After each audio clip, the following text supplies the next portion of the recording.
تو اس لیے خوبصورت لہجے سے آپ کسی سے بات کریں، حسین انداز میں کسی کو سمجھائیں۔ آپ کا انداز حسین ہوگا نا، بات وہی ہوگی، لیکن اگر انداز حسین ہوگا نا۔ وہ ایک بادشاہ سلامت تھے، ان کو خواب آیا کہ میرے سارے دانت ٹوٹ گئے، تو ایک تعبیر کرنے والا بلایا۔ اس کو کہنے لگے میں نے خواب دیکھی ہے میرے سارے دانت ٹوٹ گئے، تو اس نے تعبیر کی۔ وہ کہنے لگا بڑے دکھ سے بتا رہا ہوں، آپ کی زندگی میں آپ کے سارے رشتہ دار، بال بچہ، بہن بھائی سب فوت ہو جائیں گے۔ بادشاہ نے تلوار منگائی اور تعبیر بتانے والا بھی مار دیا۔ اس نے کہا سب کے بغیر جی کے کیا کرنا ہے۔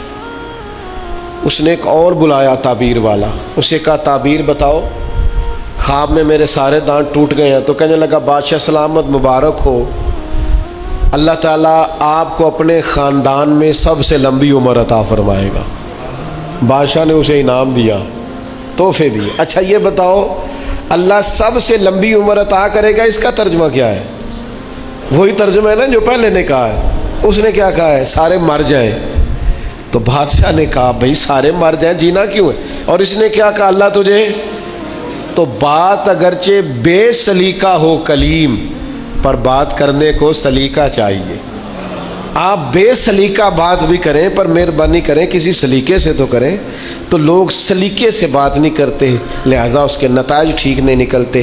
اپنے ہی بچوں سے بات کریں، اپنے ہی شاگردوں سے کریں، اپنے ہی ارادت مندوں سے کریں، پر ذرا سلیقے سے کریں۔